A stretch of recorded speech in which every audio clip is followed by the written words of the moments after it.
وما أرسلناك إلا رحمة للعالمين.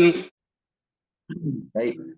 Pertanyaan selanjutnya, apa keutamaan mengerjakan puasa yang dapat menghapus dosa jika dengan bertobat sudah bisa menghapus dosa? Baik. Kadang itu kita merasa sudah bertobat dari satu dosa. Kemudian ya kita merasa perasaan kita, ngapain saya harus puasa yang bisa menghapus dosa? Nah, yang kadang nggak kita rasakan adalah dosa kita banyak dan kita nggak sadar, banyak nggak sadar sudah melakukan dosa.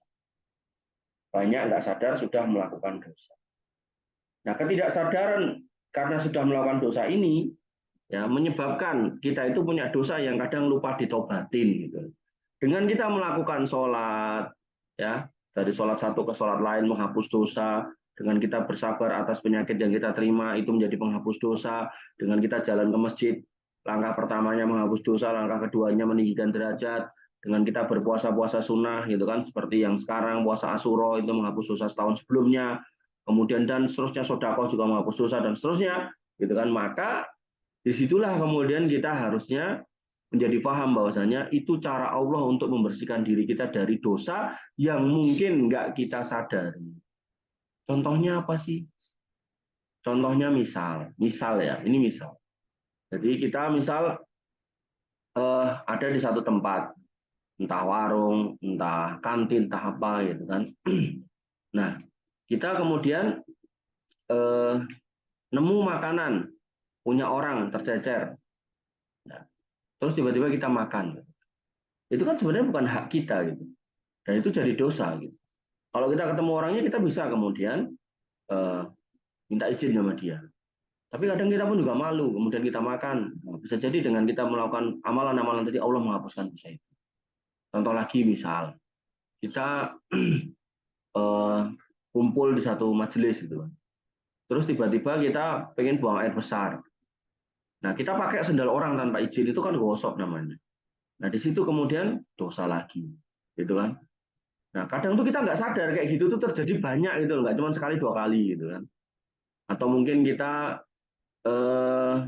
pakai laptop, terus kok nggak punya mouse, tiba-tiba mouse temennya kita pakai tanpa izin, itu dosa lagi gitu kan. Kalau emang kita ingat ya kita minta ampun, minta maaf sama yang bersangkutan, minta ikhlasnya bisa. Tapi kadang kita lupa, kita luput karena saking seringnya kita melakukan hal-hal kayak gitu. Nah, semua itu adalah dosa.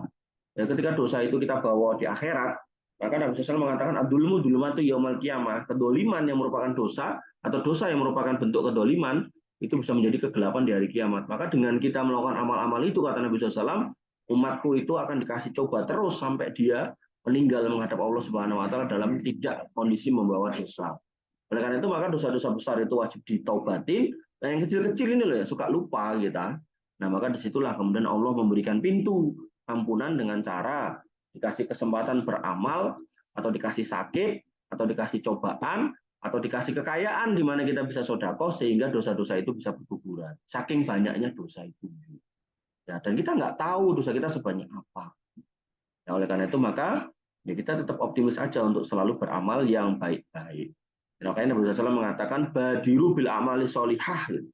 Buru-buru beramal yang soleh. Gitu. Karena itu kita nggak tahu gitu loh dosa kita sebanyak apa, ya masalah kita seruat apa, ya sehingga kita diharapkan nanti menghadap Allah Subhanahu Wa Taala sudah nggak bawa dosa. Apalagi kalau itu jelas tahu, kita tahu misalnya naudzubillah pernah berzina, naudzubillah pernah mencuri, ya itu harus bertobat. Kalau memang itu ada hak orang lain kita balikin. Kita pernah nyuri gitu, kita ingat kita nyuri mangganya Pak Fulan, ya kita temuin minta maaf. Jangan sampai kita diem-diem aja, pura-pura nanti kan dihapus dengan dosa saya puasa Asyura ini, enggak lah. Gitu kan. Untuk dosa-dosa emang dosanya kategori besar, itu syaratnya adalah bertaubat. Itu disepakati oleh mayoritas ulama. Jadi bukan dihapus dengan cara puasa atau dan seterusnya. Itu harus ditobati. Dan ketika urusannya dengan hak orang lain, maka harus dikembalikan. Oh kita gibain si fulanah misalnya gitu. Maka cara tobatnya kita minta maaf sama yang bersangkutan. Oh saya nggak berani. Maka kita harus menceritakan yang baik-baik soal dia. Jangan lagi kemudian kita menceritakan hal-hal yang buruk soal dia. Kecuali dia menceritakan keburukannya di muka umum. Itu tidak termasuk dalam kondisi ghibah. Gitu. Ya misal ada seorang artis gitu kan, wah dia ngomong, wah saya hamil di luar nikah gitu kan, ya dan saya bangga dengan ini ya kayak gitu kan dia sudah membuka aibnya sendiri gitu kan. Maka kalau kita istilahnya tiba-tiba keluar kata-kata si fulana itu hamil di luar nikah, karena dia yang mengumumkan ya, itu nggak ghibah. Terserah dia mau dia ngelakukan itu. Ya, Allah Ta'ala.